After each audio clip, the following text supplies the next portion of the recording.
오늘 취임 4주년인데 집회는 올해 아마 사상 최대가 될 것이라는 예상을 낳고 있습니다. 탄핵 찬성과 반대, 이 집회가 아주 크게 열릴 것으로 보이는데요. 인터넷에 장난이었든 이걸 자극하는 말이었든 좀 자극적인 말들이 많이 올라와서 지금 논란이 되고 있습니다.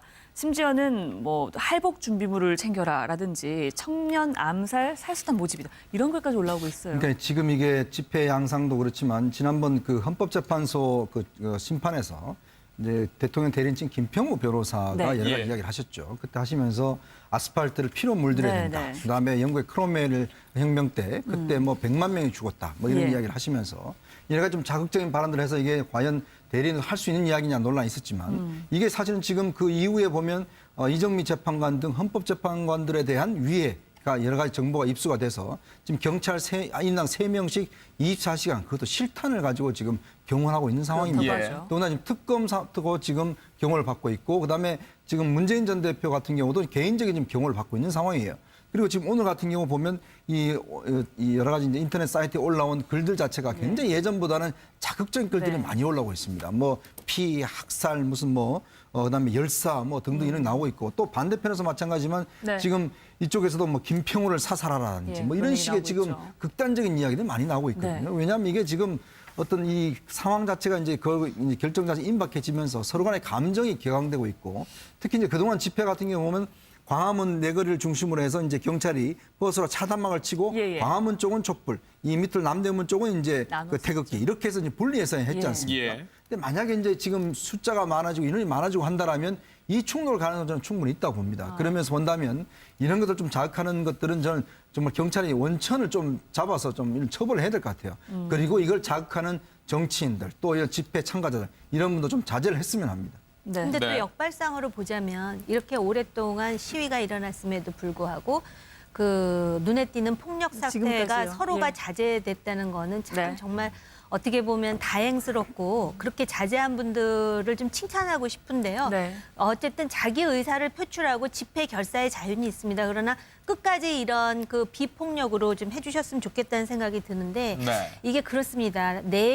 형식에서 내용이 만들어지고 양에서 질이 창출이 되고 말이 씨가 된다 그러는데 저런 언어폭력이라든지 언어 테러 있지 않습니까? 저런 거는 공권력이 작용을 해가지고 근절해야 맞는 것입니다. 저거는 막상 당하는 피해자 입장에서는 저 얼마나 자기의 어떤 신변에 대해서 위기의식을 갖겠습니까? 비단 재판관이라든지 특검뿐만 아니라 그런 것 때문에 자기 의사를 표출하는 것 때문에 위협을 느낀다면 이건 더 이상 자유민주주의 사회가 아니죠. 그래서 저런 거에 대해서 그 공권력이 확실히 발휘될 수 있도록 황교안 권한대행이 좀 특별히 신경을 쓰셨으면 하는 생각이 있습니다. 방금 전에 말씀하셨던 얘기를 좀 이어서도 하고 싶은데요.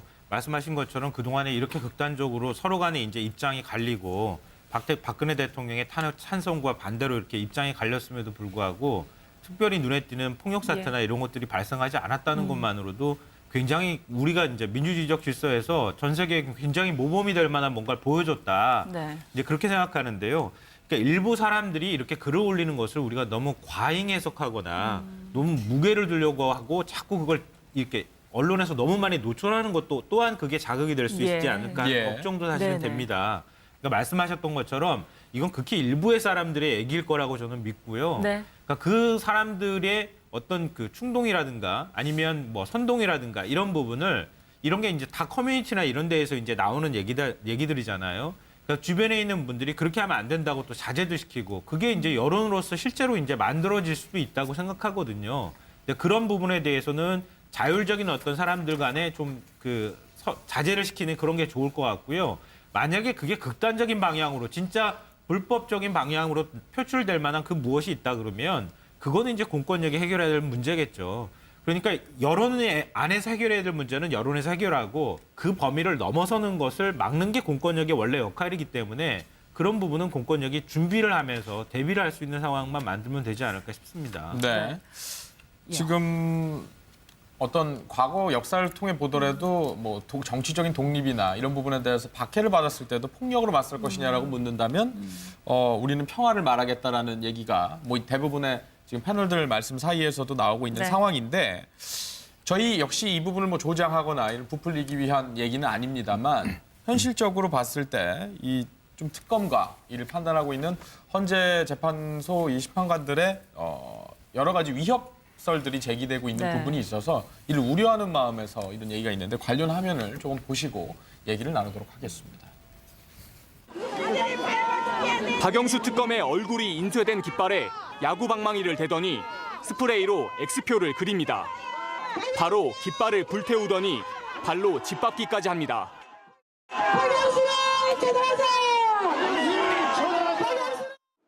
박영수 특검의 집 근처에서 벌어진 집회 모습입니다.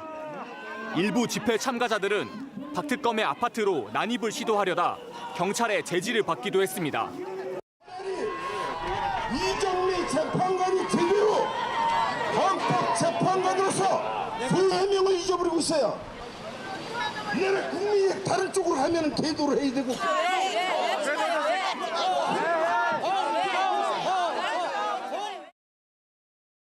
네, 헌재 앞에서도 있었고요. 조금 전에 또 본 곳은 박영수 특검의 집 앞입니다. 주택에서도 일단 집회는 가능한 건가요? 집회 뭐 신청만 하면 가능은 합니다. 예. 근데 이제 집회라는 것 자체 어차피 우리나라에 집회 결세 자유가 있기 때문에 헌법상 보장된 네네. 권리잖아요.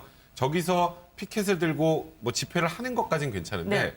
이제 저기서 이제 뭐 사생활의 평온을 해야 할 정도. 그러니까 예. 지금 박영수 특검의 문제가 아니라 저희가 뭐 단독주택업도 아니고 네. 아파트고 아파트 이러면 아니죠. 다른 주민들의 사생활도 좀 침해하는 소지가 크잖아요. 예. 그래서 저 부분과 관련해서는 경찰에 이제 집회하는 것을 좀 불허해달라고 요구할 수는 있는데 이제 문제는 그걸 또 예를 들어서 경찰이 받아들이면 또 우리를 탄압한다고 하잖아요.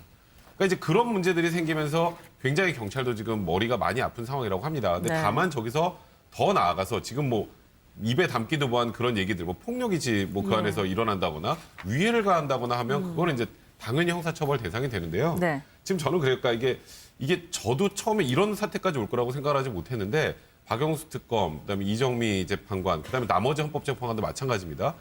모든 사람들이 지금 이제 법을 놓고 판단을 해야 될 사람들인데 저런 위협 때문에 예. 정상적인 판단을 못할 수도 있어요. 그거는 우리나라 법치주의 불행입니다. 이거는 태극기 집회를 하시는 분들도 마찬가지고 저는 촛불 집회 하시는 분들도 마찬가지예요. 그러니까 헌법재판소 앞에서 예를 들어서 뭐 탄핵을 무조건 인용해라라고 하는 것, 물론 국민들의 여론을 반영하기 때문에 그런 이제 지금 전체적인 여론 지형도 충분히 파악을 하겠지만 그 앞에서 목소리를 낸다고 인용될 게 기각되고 기각될 게 인용되지 않아요. 예. 이제는 좀 차분히 뭐 지금 헌법재판소에서도 그렇고 특검에서도 그렇고 하는 활동들을 지켜보고 승복하는 것, 그게 진정한 민주주의고 법치주의 완성이라는 생각이 듭니다. 예. 네. 지금 뭐 대통령을 지지하는 뭐 어떤 그동안의 지지율은 뭐 5% 남짓이라는 얘기도 있었는데 외신에서는 뭐 한 16% 정도라는 보도도 있었습니다. 근데 뭐 이 부분에 대한 표현을 예. 뭐 말하기가 좀 그래서 그 부분은 생략하도록 할 텐데 아무튼 외신조차도 격한 발언이 그 있었죠. 부분에 대해서 좀 우려하고 있는 부분들이 있는 것 같습니다. 그러니까 이제 제3자의 눈으로 본 거죠. 뉴욕 타임즈에서 그런 어떤 박 대통령을 지지하는 그런 그 집회에 대해서 아주 극렬한 용어를 썼더라고요. 네. 거의 뭐 사이비 종교단체 뭐 이런 식의 표현을 뉴욕 타임즈가 썼는데 네네. 그걸 맞다 틀리다를 말씀드리고자 하는 것이 아니라 예. 대한민국의 특히 보수가 지향하는 것이 헌법적 가치거든요. 그리고 자유민주주의 시장경제입니다. 헌법재판소에서 그 지난날 그 통진당 해산 심판을 그 결정한 이유가 바로 헌법적 가치에 맞지 않기 때문에 통진당을 해산시킨 거거든요. 근데 바로 그런 헌법적 가치에 대해서 사실은 보수 진영에서 굉장히 금가옥조로 생각하고 있는데 이 부분에 대해서 그 뉴욕타임즈도 그런 표현을 써요. 그 보수가 지금 분열하고 있다. 네. 한쪽은 대통령에 대한 어떤 그런 종교적인 그런 맹신, 또 한쪽은 바로 그 헌법적 가치를 지키는 사람들로 지금 분열하고 있다라는 취지의 글인 것 같은데요. 이 보수의 가치가 우리 사회에서도 둘로 나눠지는 것 같으니까 어떤 개인에 대한 맹신이 곧 보수, 또 어떤 다른 개인에 대한 맹신이 진보라고 잘못 알려져 있는데 이번 일을 계기로 해서 보수는 어떤 네. 관념이어야 되고 진보는 어떤 관념이어야 되는지를 한번 우리가 반추하는 계기로 삼았으면 좋겠다라는 생각이 들거든요. 네. 저희 그 지역에 태극기 시위에 나가시는 어르신들 계세요. 근데 그분들이 정말 저한테 뭐라고 말씀을 하시냐면 박근혜 정부 또 최순실의 국정농단을 몰라서 나가는 것이 아니다.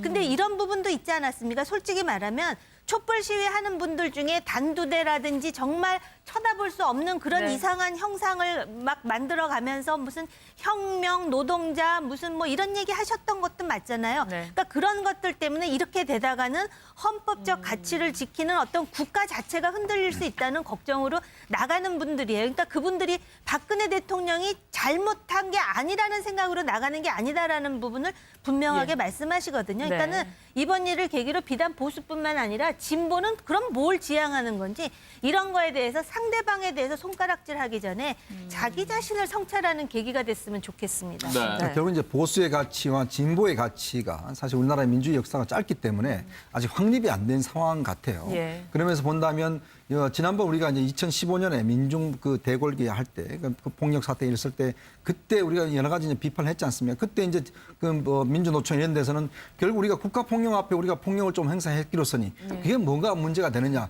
이런 식으로 이제 대응을 했단 말이죠. 그런 부분에 대해서 이제 법원에서 엄격하게 지금 판단을 해서 한상균 위원장이 구속돼 있지 않습니까? 그러니까 이번 사태도 마찬가지입니다. 결국은 우리가 어떤 룰을 만들 것이냐는 것이죠. 문제는 뭐 주장을 할 수 있습니다. 그러나 우리가 어떤 룰을 넘지 못할 룰 속에서 하느냐가 문제인 거거든요. 지금 예를 들어서 저렇게 인신공격적 이야기라든지 자 누구 집 앞에 가서 한다든지 저거는 뭐 진보 보수 할 것 없이 저거는 개인 사생활에 대한 저는 침해입니다. 그리고 뭐 테러에 비슷한 이런 이야기 자체들 이런 것들이 실제로 이제 이루어질 수가 있거든요. 그러니까 왜냐하면 좀 자극받고 이런 분들이 이제 돌출적인 행동을 할 수 있기 때문에 네. 정말 저는 이번 사태를 계기로 해서 보수도 마찬가지고 진보도 마찬가지고 정말 룰을 만들자 지켜야 될 선을 만들자 저는 그런 주장을 좀 하고 싶습니다. 네. 서로 선은 넘지 않는 일을 않았으면 좋겠고요. 일단 태극기 집회에서 최근에 김평우 변호사가 한 얘기들이 있습니다. 그 얘기 먼저 들어보고 또 이야기 이어가겠습니다.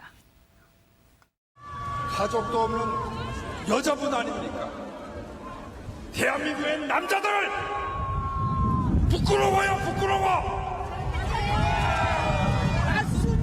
여자 대통령 하나 지켜드리지 못하는 대한민국의 남자들 자격이 없어요.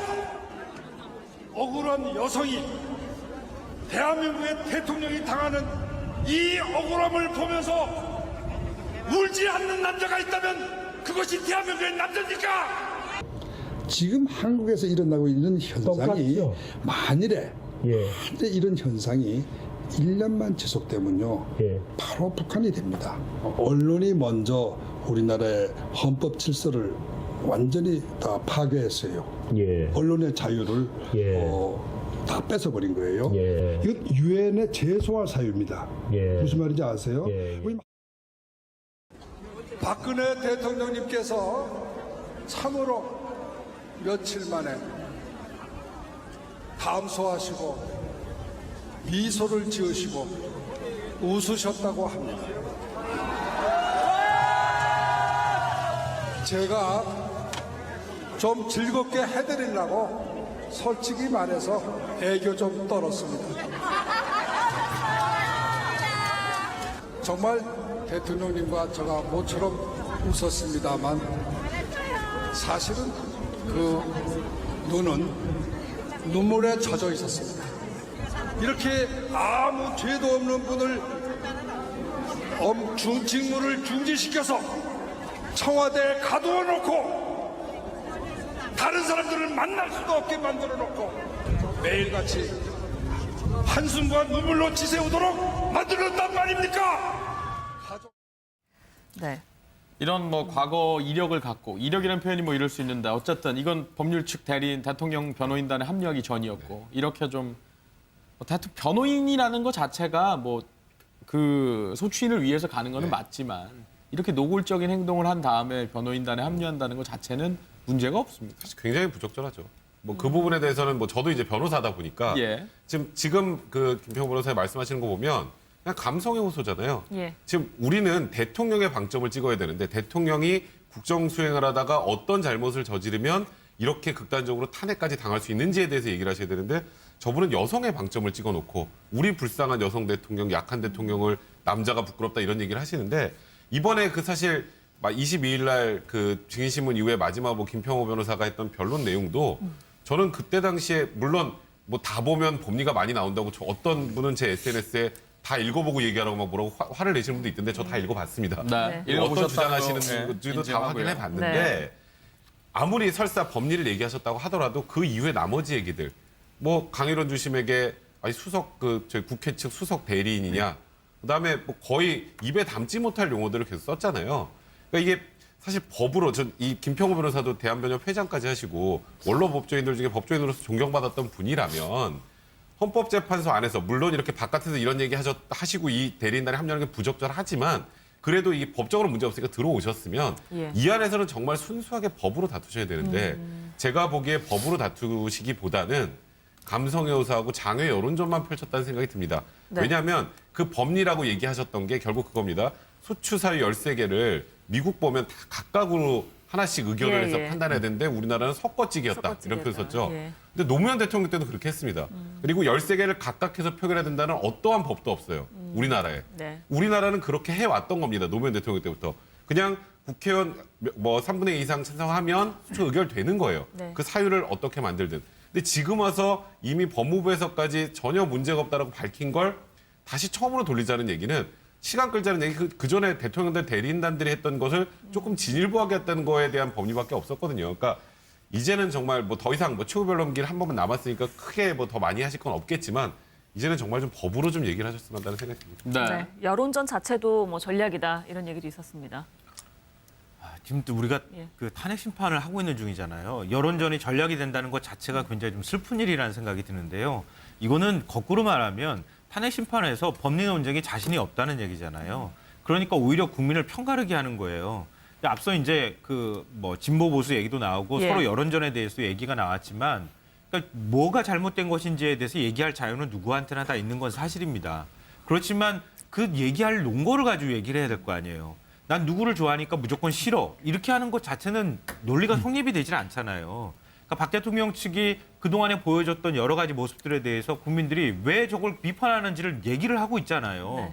그 얘기하고 있는 그 국민들의 얘기를 듣지 않고 그냥 계속 여론을 부추기는 방식으로 계속 가니까 그런 다음에 나중에 또 뭐라고 하냐면요. 이 대한민국이 두 개로 쪼개졌다 이렇게 얘기합니다. 자기들이 만들어 놓고 자기들이 또 쪼개졌다고 걱정하고요. 나중에 하야하려고 하는 이유도 또한 대한민국이 쪼개질 것이기 때문에 그걸 합치기 위해서 하야를 한다고 하는데 그게 오히려 더 대한민국을 쪼개는 것이 될 수도 있거든요. 그러니까 자기 논리가 좀 정확했으면 좋겠고요. 또 그것에 대해서 비판하려면은 사람들한테 오히려 국민을 자극하는 방식이 아니라 정말 정정당당하게 그라운드 안에 들어가서 같이 경기하듯이 게임을 하듯이 아니면 거기에서 문제가 있다고 하면은 논리적으로 문제 있는 부분에 대해서 얘기를 하는 게 마땅하다고 봅니다. 네. 홍준표 지사 같은 경우에는 예. 김평우 변호사의 변론이 여론전 뭐 이런 것이 아니라 헌법을 보장하고 있는 변호권 행사다. 예. 이렇게 보시는데. 그러니까 홍준표 지사가 예. 대선에 출마할 생각이 확실한 것 같아요. 아, 예. 이거를 네. 자연스럽게 정치 얘기로 아니요, 넘어가시는 그러니까는 건가요? 예. 홍준표 지사는 정치인입니다. 율사이기 전에 지금 현직이 정치인이고 지사 아닙니까? 네. 그리고 대선 출마에 대해서 지금 많은 이야기가 오고 가는 분인데요. 네. 이 홍준표 지사의 최근 행보를 보면 굉장히 그 아주 냉철할 정도로 계산적이다라는 생각이 저 개인적으로는 들어요. 예를 든다면 지금 그 영남 지역에 대한 강연도 그렇고 또 이렇게 한마디씩 그 본인의 의견을 표출하는 데 있어서 박 대통령의 그 잘못이라는 게 무슨 탄핵 대상이냐는 거예요. 그러나 박 대통령을 뒷받침했던 친박들은 다 양아치박이라는 거 아닙니까? 그러면서 지금 김평우 변호사에 대해서도 탄핵을 반대하는 많은 시민들은 또 지지하고 영웅 취급하는 사람들이 많아요. 그 사람들이 결국은 또 어떻게 보면 보수 유권자들 아니겠습니까? 그러니까는 그게 좋다 나쁘다 가치관을 떠나서 네. 홍준표 지사는 스스로 홍 트럼프가 되겠다고 이미 얘기를 했고 지금 말하는 모든 계산적인 그 언행의 의무는 나는 보수 지지층을 견인하여 이번 대권에 도전하겠다라는 메시지라고 저는 개인적으로 받아들이고 있습니다. 네. 그러니까 여론 안에서 해결해야 될 문제는 여론에서 해결하고 그 범위를 넘어서는 것을 막는 게 공권력의 원래 역할이기 때문에 그런 부분은 공권력이 준비를 하면서 대비를 할 수 있는 상황만 만들면 되지 않을까 싶습니다. 네. 지금 어떤 과거 역사를 통해 보더라도 뭐 정치적인 독립이나 이런 부분에 대해서 박해를 받았을 때도 폭력으로 맞설 것이냐라고 묻는다면 우리는 평화를 말하겠다라는 얘기가 뭐 대부분의 지금 패널들 말씀 사이에서도 나오고 있는 네. 상황인데 저희 역시 이 부분을 뭐 조장하거나 이를 부풀리기 위한 얘기는 아닙니다만 현실적으로 봤을 때 이 좀 특검과 이를 판단하고 있는 헌재 재판소 이 심판관들의 여러 가지 위협설들이 제기되고 있는 네. 부분이 있어서 이를 우려하는 마음에서 이런 얘기가 있는데 관련 화면을 조금 보시고 얘기를 나누도록 하겠습니다. 박영수 특검의 얼굴이 인쇄된 깃발에 야구 방망이를 대더니 스프레이로 X표를 그립니다. 바로 깃발을 불태우더니 발로 짓밟기까지 합니다.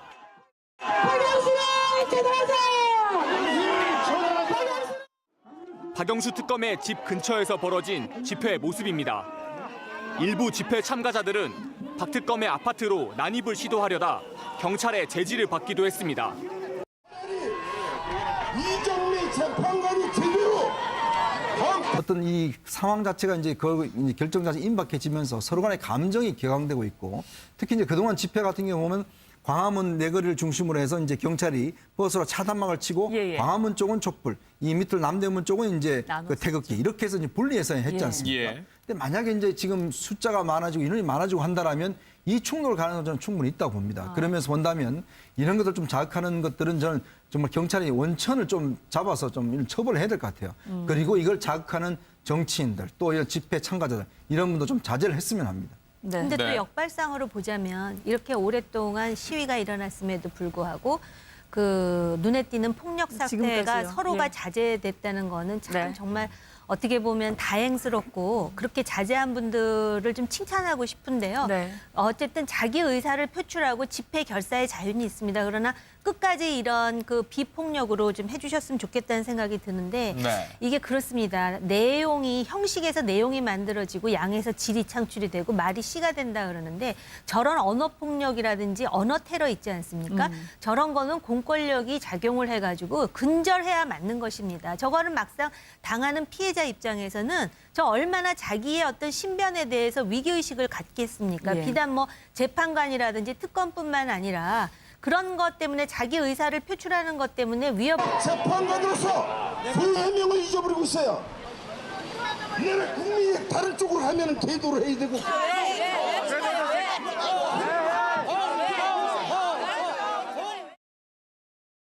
네, 헌재 앞에서도 있었고요. 조금 전에 또 본 곳은 박영수 특검의 집 앞입니다. 주택에서도 일단 집회는 가능한 건가요? 집회 뭐 신청만 하면 가능은 합니다. 예. 근데 이제 집회라는 것 자체 어차피 우리나라에 집회 결사의 자유가 있기 때문에 헌법상 보장된 네네. 권리잖아요. 저기서 피켓을 들고 뭐 집회를 하는 것까지는 괜찮은데 네. 이제 저기서 이제 뭐 사생활의 평온을 해야 할 정도. 그러니까 예. 지금 박영수 특검 문제가 아니라 저희가 뭐 단독주택업도 아니고 네. 아파트고 아파트 이러면 아니죠? 다른 주민들의 사생활도 좀 침해하는 소지가 크잖아요. 예. 그래서 저 부분과 관련해서는 경찰에 이제 집회하는 것을 좀 불허해달라고 요구할 수는 있는데 이제 문제는 그걸 또 예를 들어서 경찰이 받아들이면 또 우리를 탄압한다고 하잖아요. 그러니까 이제 그런 문제들이 생기면서 굉장히 경찰도 지금 머리가 많이 아픈 상황이라고 합니다. 근데 네. 다만 저기서 더 나아가서 지금 뭐 입에 담기도 뭐한 그런 얘기들, 뭐 폭력이지 뭐 그 안에서 일어난다거나 위해를 가한다거나 하면 그거는 이제 당연히 형사처벌 대상이 되는데요. 네. 지금 저는 그러니까 이게 저도 처음에 이런 사태까지 올 거라고 생각을 하지 못했는데 박영수 특검, 그다음에 이정미 재판관, 그다음에 나머지 헌법재판관도 마찬가지입니다. 모든 사람들이 지금 이제 법을 놓고 판단을 해야 될 사람들인데 저런 위협 때문에 예. 정상적인 판단을 못할 수도 있어요. 그거는 오늘 취임 4주년인데 집회는 올해 아마 사상 최대가 될 것이라는 예상을 낳고 있습니다. 탄핵 찬성과 반대, 이 집회가 아주 크게 열릴 것으로 보이는데요. 인터넷에 장난이었든 이걸 뭐 자극하는 말이었든 좀 자극적인 말들이 많이 올라와서 지금 논란이 되고 있습니다.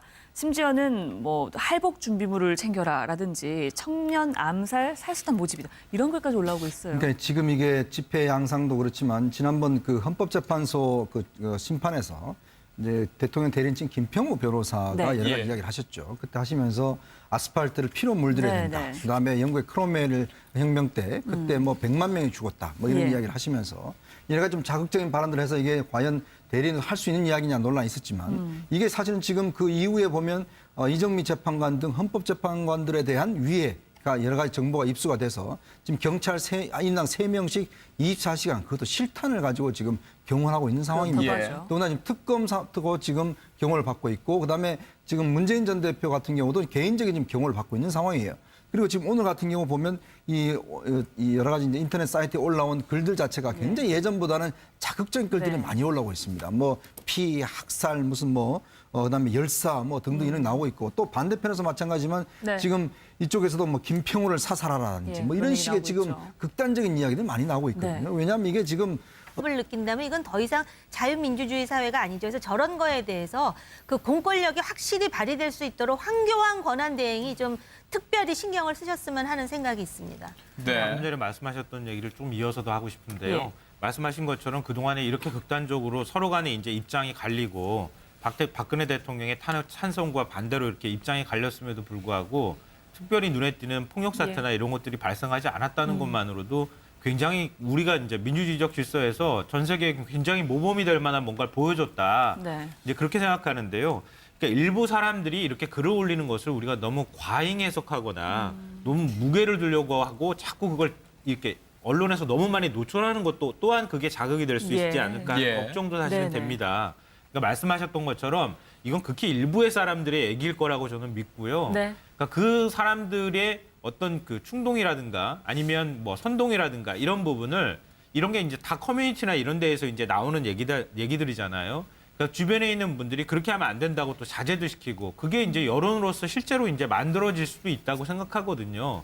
근데 그런 부분에 대해서는 자율적인 어떤 사람들 간에 좀 그 자제를 시키는 그런 게 좋을 것 같고요. 만약에 그게 극단적인 방향으로 진짜 불법적인 방향으로 표출될 만한 그 무엇이 있다 그러면 그거는 이제 공권력이 해결해야 될 문제겠죠. 그러니까